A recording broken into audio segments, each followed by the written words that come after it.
Howdy friends, I'm Tyler Grant. Welcome to week 1 of our Bluegrass Solo of the Week live series. This is going to be 10 weeks on Thursdays here at Jam Play, and can't wait to get started here with you. Today we're going to do a solo called Pickin' Straight, and this is a very foundational solo, and also I need to note that in bluegrass music we call guitar solos or any kind of instrumental solo, we call them breaks. So if you hear this at a jam, like, okay, let's put a guitar break here, that means solo. So this is a guitar break in the 50s style of Don Reno, George Shuffler, Bill Napier, these great early bluegrass guitarists who didn't play a whole lot of flashy licks, but played with a lot of intention and power in simple melodies. So that's kind of what we're going to get at in this solo here. Now, for those of you who aren't that familiar with bluegrass style guitar, I need to give you just a couple of quick primers. I am using a flat pick, just a regular pick. This is a triangle-shaped pick, which is common in flat-picking bluegrass style guitar. Any type of pick is totally fine. You can reference all of my lesson series on Jam Play, including the bluegrass flat-picking method, for a little bit more detail into all of these elements of bluegrass flat-picking. But for today, all you're really going to need to know are a few basic things. One of them is a G chord. Now, lots of versions of a G chord, of course. This is your sort of cowboy style G chord, that fingering, or that fingering. I'm almost always holding down this particular fingering for a G chord in bluegrass style, and I'm almost always dampening the A string. Okay? And the reason I'm talking about this is because we're going to go over the rhythm part before we actually play the solo. And if you dampen that A string with the second finger, then you have this really powerful sound without that low third muddying it up. So that's that version of the chord, and then often I'll lift up my third finger to hear the B string open. So these are the chords I'm using. That's a regular G chord, C chord, and a D chord. And that is our 1-4-5 chord progression in the key of G major, and that's what we're going to be playing over. This is a very simple, basic chord progression in bluegrass style music. And on the bottom of our score, on the notation, we'll see a boom strum rhythm, and that is the basic bluegrass rhythm. So let's just go over that real quick to kind of get us warmed up before we dig into this solo. So here is your G chord, and again, I'm kind of an oddball the way I hold this down. You can use any type of G chord really, but the main idea is you want to work on dampening that A string, okay? So whether you have what I call a closed G, where you're fretting that third fret of the B string along with the third fret of the high E, or you're leaving that B string open. You'll see me often use my pinky for that. That's why I say it's kind of oddball, because then I can jump on any version of that G chord at any time. But the idea is that we're doing a boom strum rhythm, so you start by playing the low bass note, and then you strum, and then you play the open D string, which is the 5th of that chord, and you strum. So it goes root, strum, 5th, strum, root, strum, 5th, strum.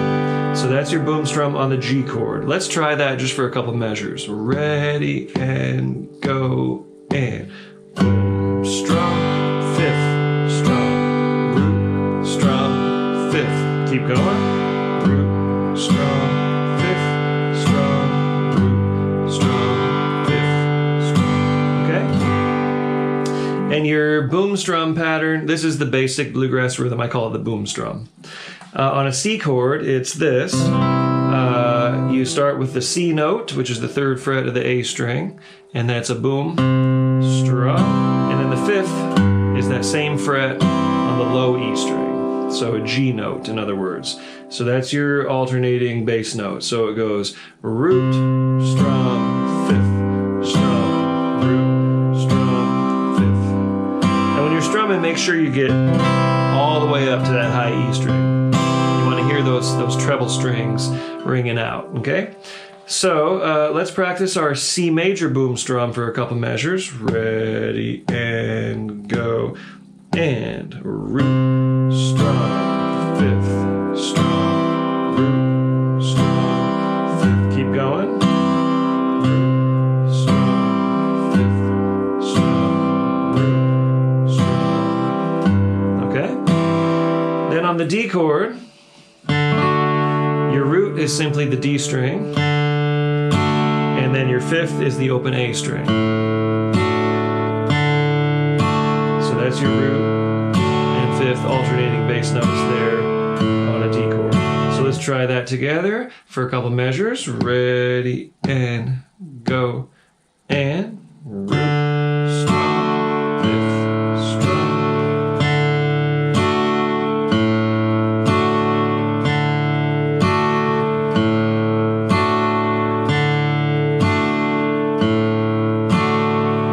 Okay. And now, as I referenced that last line of the score, I have the rhythm part written out. So let's play just that chord progression. It's one measure of G, one measure of C, one measure of D, and then another measure of G. And then we'll repeat it, okay? So let's go ahead through this boom strum rhythm pattern on a 1-4-5 progression. And we'll play it once through, and then we'll repeat it and play it again. Here we go. All ready, and go, and G.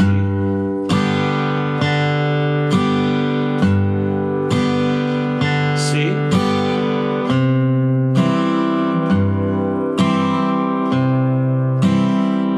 D.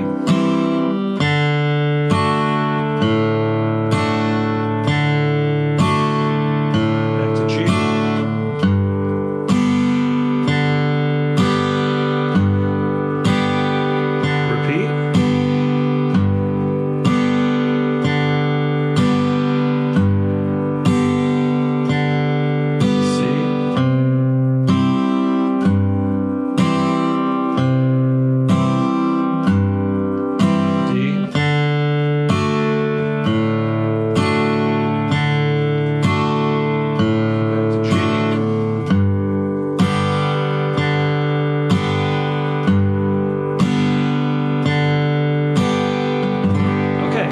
So that's the chord progression we're going to be playing over. And this is just kind of an arbitrary solo based on this style. You know, typically when we're playing over a song, you know, we'll reference the melody in our break. Now this break is just kind of jamming over this chord progression. And there's lots of melodies that this would relate to, of course. But this is just meant to show you some techniques and kind of get you into this style of traditional bluegrass. And we'll kind of take it from here, and as we work through the 10 weeks of this live series, we'll be touching up on a whole bunch of different styles in this genre.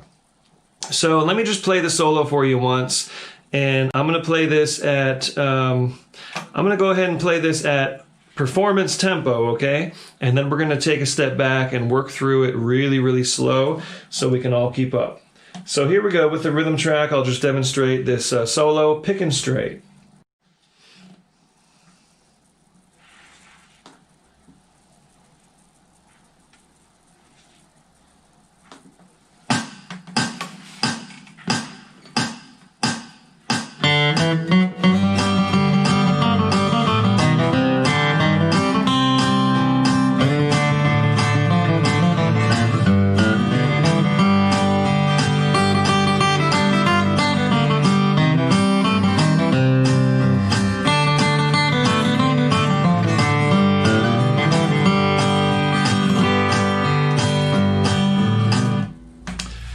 So, as you can hear and as you observe here, we're picking it straight, pretty straight ahead. A lot of root notes of the chords and a few of your sort of foundational bluegrass guitar licks.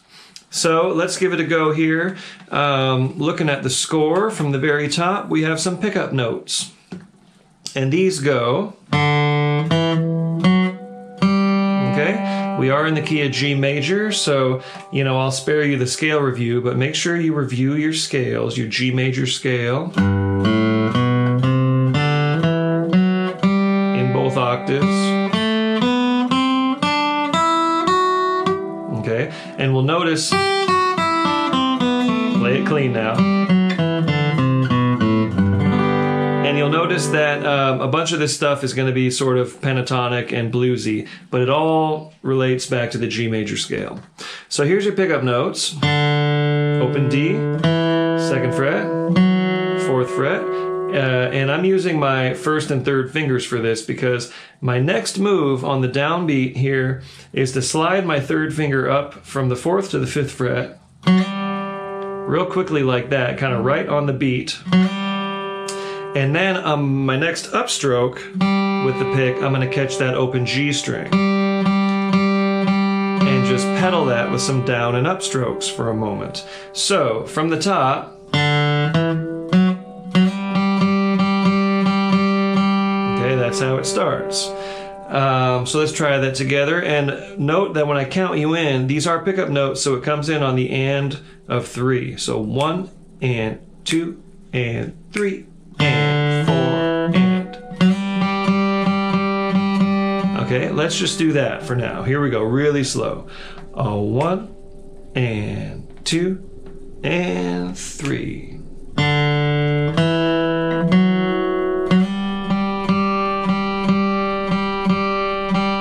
Okay, now notice those pickup notes are all downstrokes. And then once we get into the 16th notes of the 1 E and 2 E and, that's when it's down, up, down, up, down, up, down, up, like so. Okay?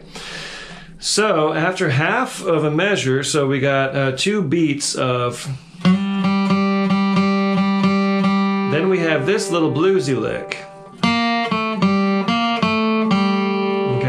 So I'm using my 3rd and my 2nd fingers on the G string, and this is just Bluegrass Guitar 101. You're going to come back to this lick all the time. Okay, so that's the flatted 3rd of the scale, and this is the 2nd note of the scale. Then we do this little lick on a C chord. That sets us up for the C note on the next measure. So we're anticipating the arrival of that 4 chord there by playing these notes which are part of that chord. It's the flatted 3rd and the major 3rd of a C chord, okay? So that is the entire first measure on up to the downbeat of the 2nd measure. I'll demonstrate.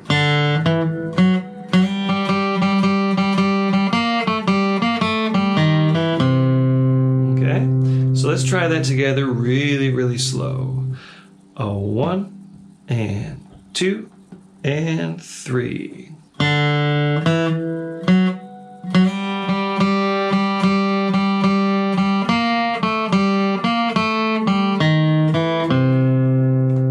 Okay, so notice I'm using the flatted 3rd on both of these licks.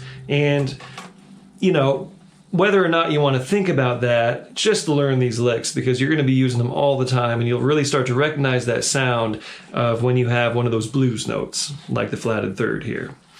Okay, so once we're on this C major chord on the 2nd full measure, which is the beginning of the 2nd system, 2nd line of this score, we go into this lick. And that's a type of a C run. So we'll talk about G runs, C runs, D runs, things like this. This is your typical sort of C run. A version of a C run, which is basically a C major pentatonic scale played in this certain kind of rhythm, using that flatted 3rd on the way up. So again, here we go. There's your low C note, and then the open D, 1st fret, and then the 2nd fret, then the open G, and then right on up the pentatonic scale, 2nd fret, up to your high C note. And again, every time I'm doing an 8th note, I'm playing a downstroke, and when there's 16th notes, I'll use the alternating strokes. So this goes down, down, down, up, down, up, down. Okay? So So let's just try that measure all by itself. Ready and slow and down, down, down, up, down, up, down. Okay? So if we put both of those first two measures together, it sounds like...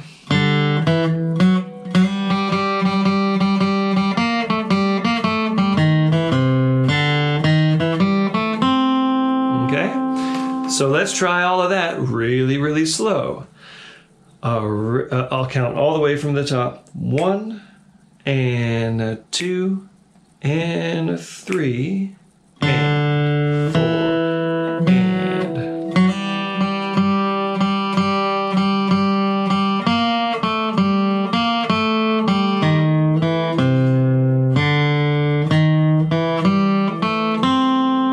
Okay, one more time, nice and slow. I'll kind of shout out the pick strokes as we go here. 1 and 2 and 3. Down, down, down, down, up, down, up, down, up, down, up, down, up, down, up, down, up, down, up, down, down, down, up, down, up, down. Okay? Pretty basic, but this is giving you that foundation, like I said, and you're going to keep using this foundational stuff no matter how far you take your own bluegrass guitar style. Okay, then moving on to the D chord. So I've worked my way through the 1 and the 4, the C and the G and the C chords. And now we're going to the 5 chord, the D chord, and I start by doing a similar version of the lick I started with, but this time on a D chord instead of a G. So I'm going to start by using my second finger, or you can use your third finger, either way, and do a quick slide right on the downbeat from the 3rd to the 5th fret of the A string. And that allows you to catch on the next upstroke the open D, and that's a unison, just like we did in the beginning on a G chord. So down, up, down, up, down, up, down, up. Exact same fingering as we did on the G chord, but this time we're on a D, so it's on the D string. So 3rd fret, 2nd fret, open, again, 3rd, 2nd, open, and then that same little thing we did on a C chord, but now we're on a G chord, anticipating this 1 chord coming back. So 1st fret of the A string, 2nd fret of the A string, and then we land on the low G. Okay? So that measure on the D chord, the 3rd full measure here, 2nd measure of the 2nd system, goes...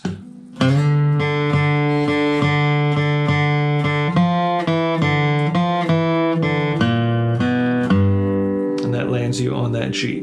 Okay, so let's try just that D chord measure. Ready and slow and...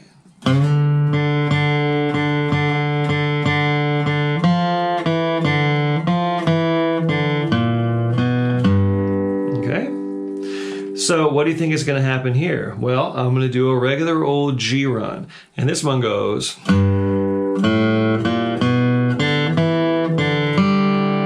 Now that is pretty much a standard G run. G runs are little punctuations that go in between licks, or typically when you're playing rhythm, at the end of a phrase of a singing. If I'm singing like, you know, a little bit of a song like, I just think I'll stay around. Something like that. I would put a little G run at the end of it. And this is a full G run. So it goes from basic to all the way to... So that's why I'm calling it a full G run, okay? So starting with that low G note, and then open A, 1st, 2nd fret there on the A string, and then open D, 2nd fret, open. So ever so slightly different than our C run, which went... This one goes... Okay, so just that G chord measure really slow. Ready, and a slow, and.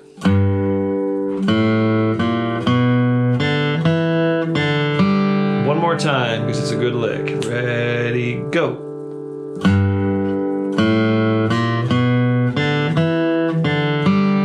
Okay. So now, let me play those. We're halfway through here, and the rest of this is all going to relate. So just, I'm sure you're hanging on there. And let me just play these first four measures so you can hear it in context. 1, 2, 3.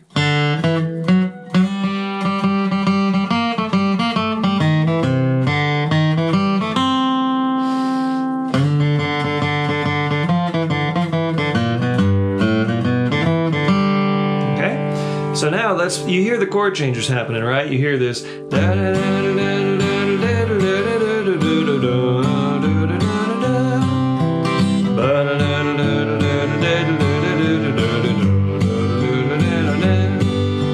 Okay? So all of these very straight ahead licks are outlining these chords. So when you hear them, you hear the chord change implied even when the rhythm isn't happening behind the solo. So let's play the first half of the solo from the top to where we just landed together really slow. 1 and 2 and 3.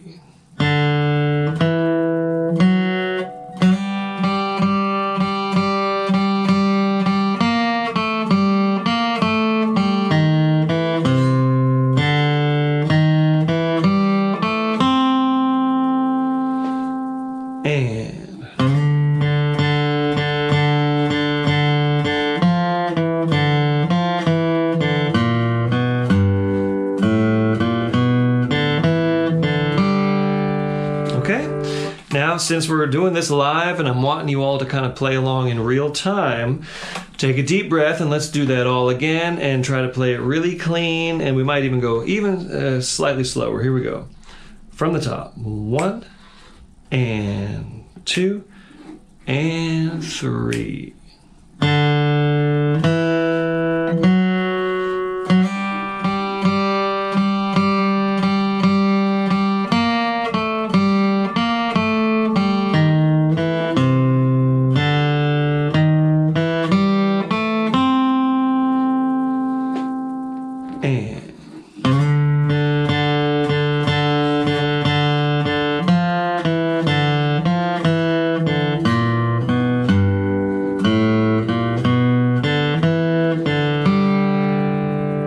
Beautiful.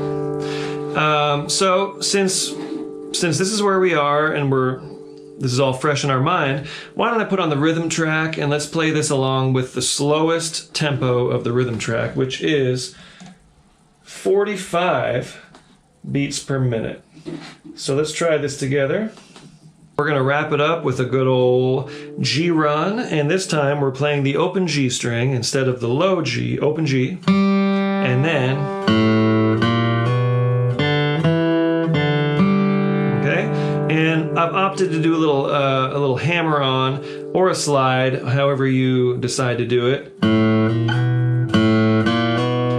from the first to the second fret, just to show you a slightly different version of the G run. But this way we're coming at it from the high note, in other words, the open G instead of the low G like we did before. This time it's the high G note. And then the same set of notes down there. So it just shows you if you're going to end on this note, you can still do your G run just like when you ended on that note. So real slow, open G, open A, hammer on from your first to your second finger on the A string, and then open D, second fret, open G with this rhythm. Okay, let's try that real slow. Ready, and a slow E, and a.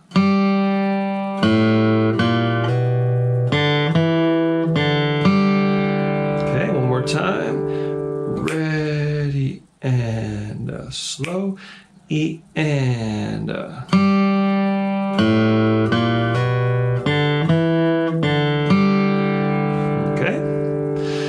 So let's try the entire second half of the solo from this lick, second measure of the third system, all the way to the end. Okay? Nice and slow. I'll count you in. Ready, and slow, E, and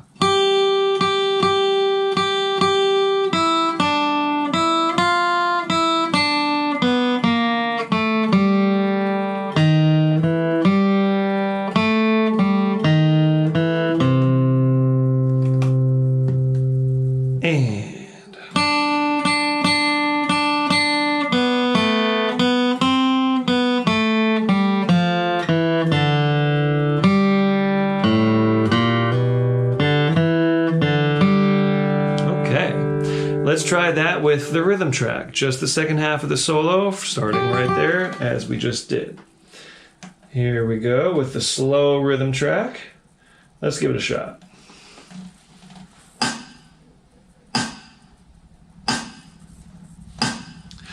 One, two, ready, go. Sorry, missed a click there. iTunes, do it right. Okay, here we go.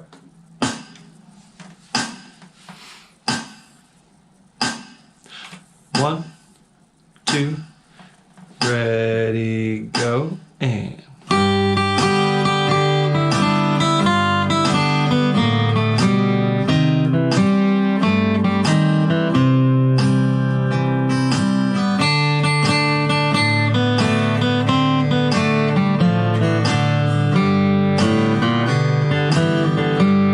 okay. How about one more time? Exact same thing we just played with the track. Here we go.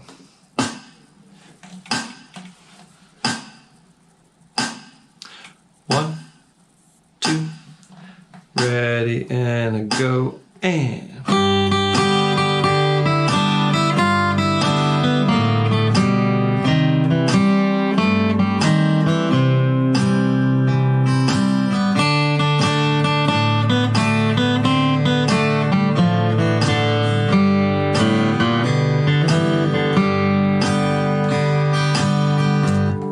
wonderful. Okay, so let's play the whole thing. Let's give it a go. With the rhythm track, I'm going to count you in, and we'll take it from the top and just play it once through. Okay, here we go.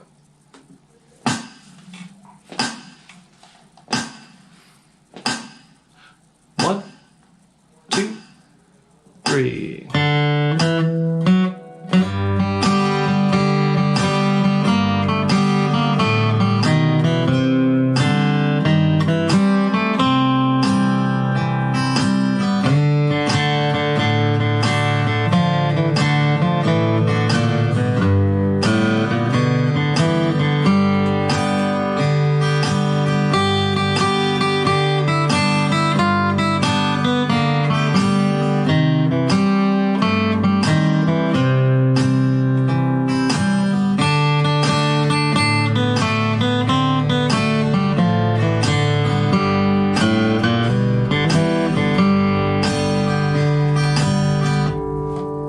Cool, we're picking it straight. Now, how'd you like that?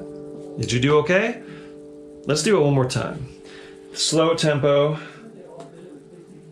picking straight. Here we go.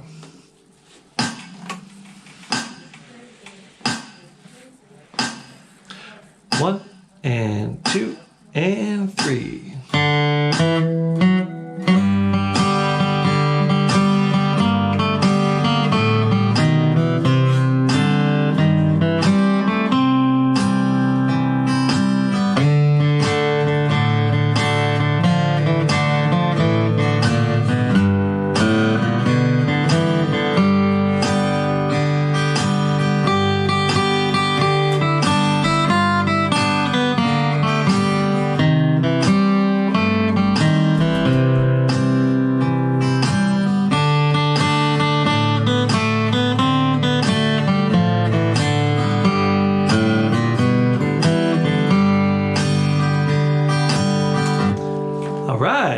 you do that time?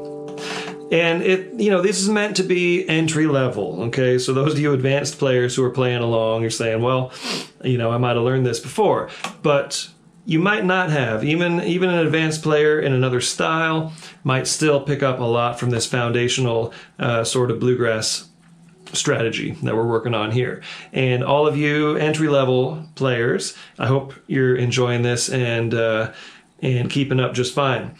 I'm going to go ahead and take this to the next tempo. So that was 45 beats per minute. This is going to be 65 beats per minute, so it's going to feel a lot faster at first. But this is what we're doing. We're aiming for these faster tempos in bluegrass music, okay? So here we go. 65 beats per minute.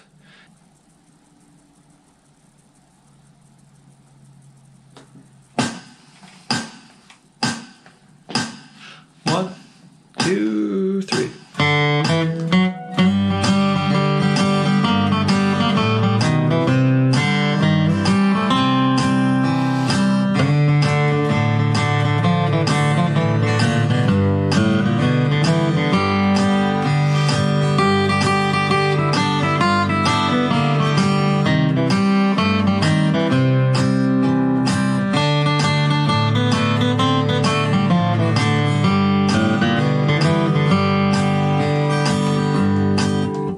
Okay, one more time at the mid tempo here. 65 beats per minute. One, two, three.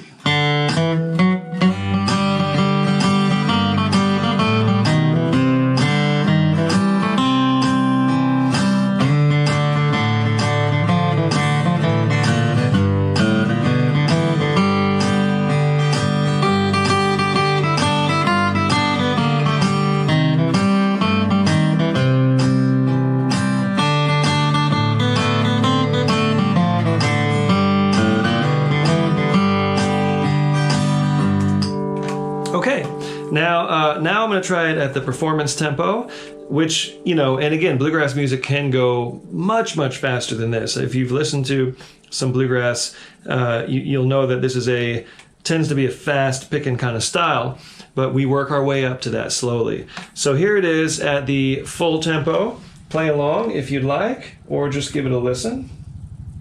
Here we go, 90 beats per minute.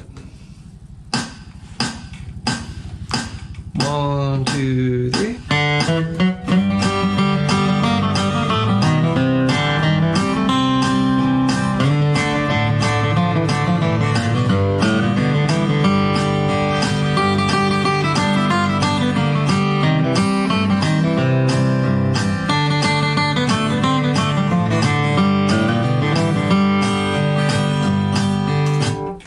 Okay, and then the idea is that you can take any of these little licks, these little motives, and these little phrases, and put your own style together and really jam on this. All of these jam tracks go through this chord progression several times, for a couple minutes, so you can play this solo and then kind of take off and do your own thing. So I'll demonstrate right now. I'm going to start with Pickin' Straight, and then I'll just kind of jam on it after that. Okay, so go ahead and just give this a listen.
track there. Anyway, I was just kind of taking that where it led me. And again, this is just some fundamental foundational stuff. Next week we'll keep moving forward in this style. And of course you can reference all of the materials I have on JamPlay if you want to dive a lot deeper into this style. So I hope you've really enjoyed working with me on this lesson, as I have enjoyed sharing this time with you. And we'll open it up for questions now.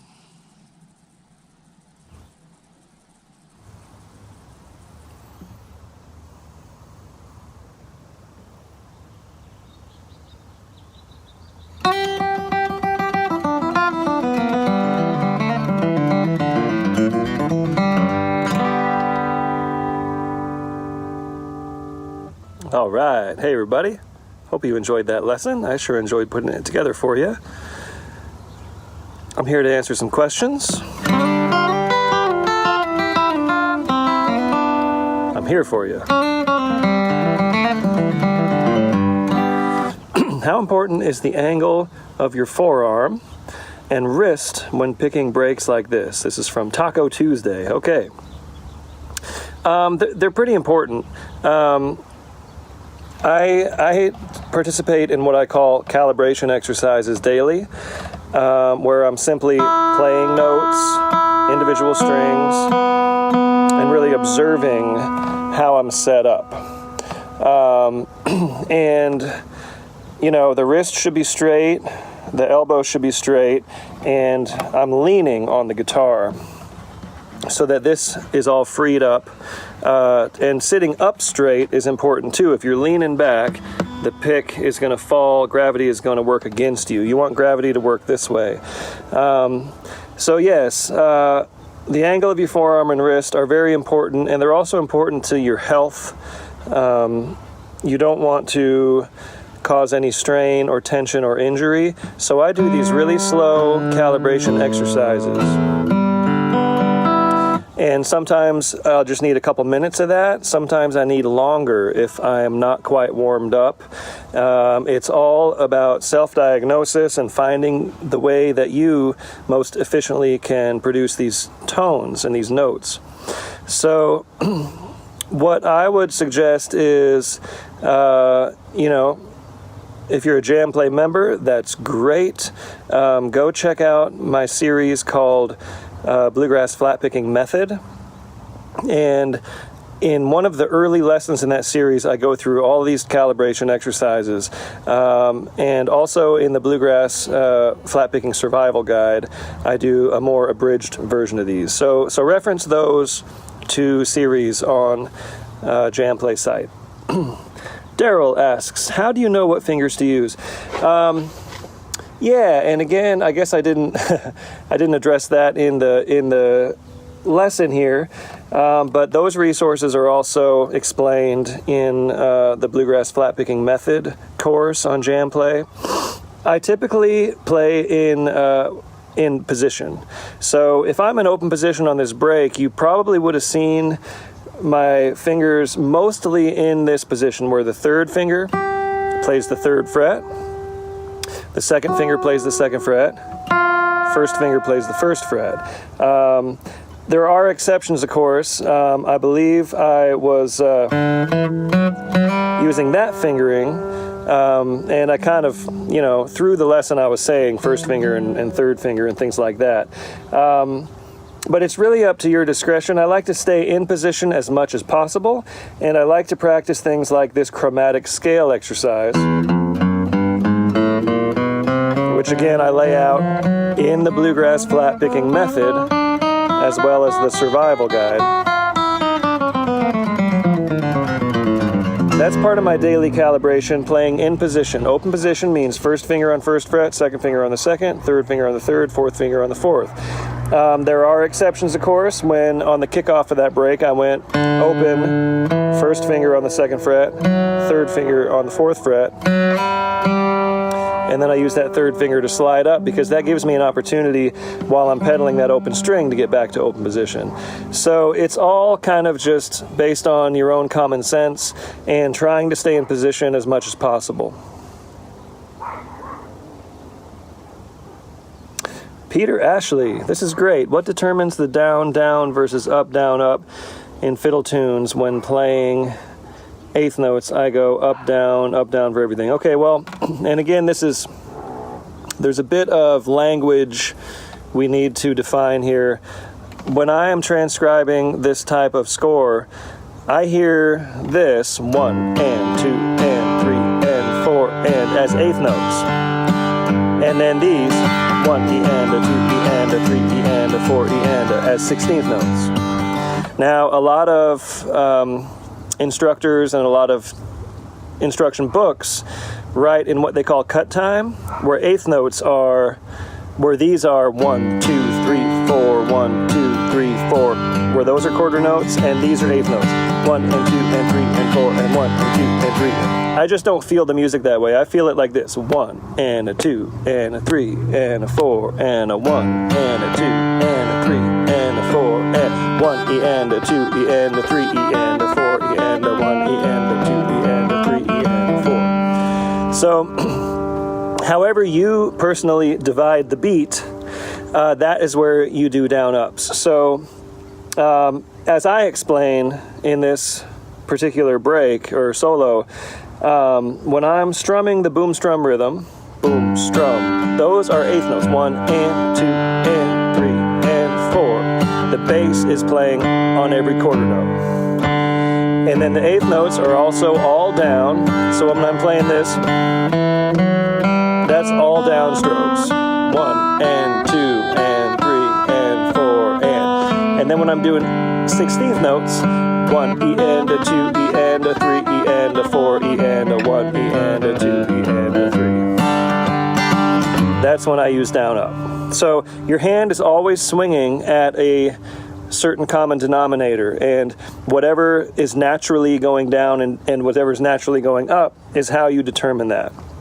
There are some players like our late great Tony Rice who played in a sweeping pattern where he would adjust his pick direction depending on which way he was going across the strings.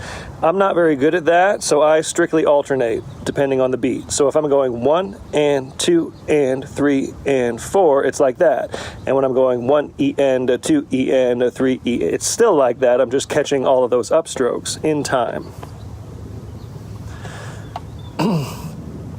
W.B. Munchausen asks, it seems like the flatted third and flatted fifth are the main non-diatonic notes to use in the licks. Are there any other flatted tones to use? Oh, certainly.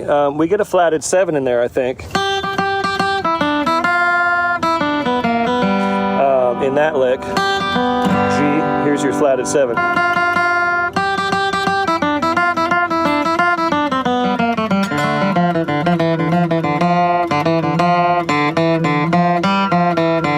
There's your flatted 7. So yeah, there are. Yeah, you're referencing the flatted third and flatted fifth. I don't think I do any flatted fifths in that solo. There's a couple flat thirds and a flatted seventh in there, I believe. But those are the 3 blue notes. So if I'm playing a G major scale, 1, 2, 3, 4, 5, 6, 7, 1. Those are my scale degrees. And if I play 1, 2, flat 3, 4, flat 5, 5, 6, flat 7, 1, then I'm actually playing sort of a bluesy version of a minor scale. But I like to relate them mostly to pentatonics. So if I'm in a G major pentatonic, 1, 2, 3, 4, 5, say 1, 2, 3, 5, 6, 1, 1, 2, 3, 5, 6, 1, and then I just add those flatted notes when I need them. Flat 7, 5, flat 5. And then that flatted third, of course. So those are your 3, what they call the blue notes, you know, when you're studying music theory: the flatted third, the flatted fifth, and the flatted 7th.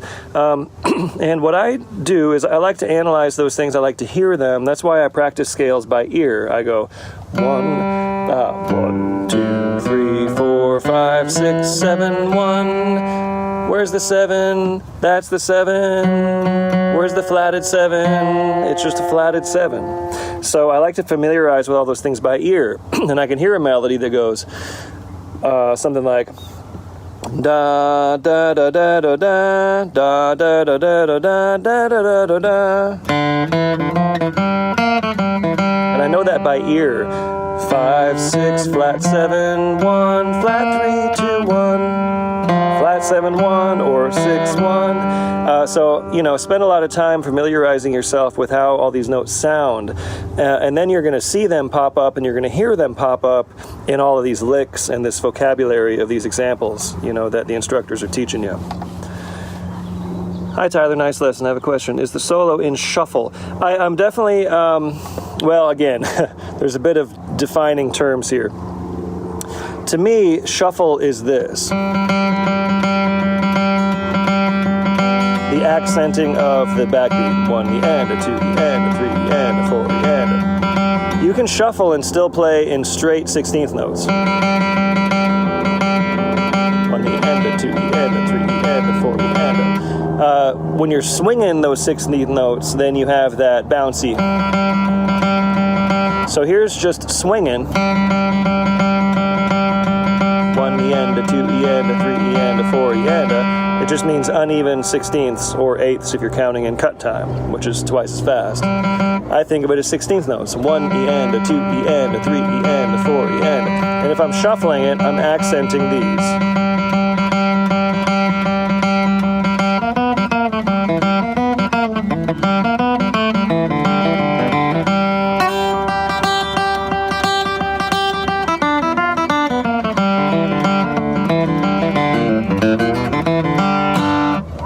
So there's different ways of defining that. I feel like it's important for every player to kind of find their own shuffle. Put your metronome on the backbeat, so it's clicking 1 and 2 and 3 and 4 and find the way that best makes that metronome sound like it's swinging. So you can shuffle that as much as you like. If you listen to Tony Rice again, he doesn't shuffle very much. He plays very straight.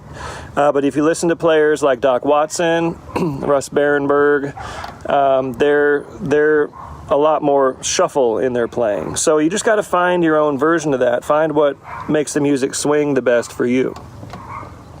So good questions, everybody. Join me next week here on Jam Play.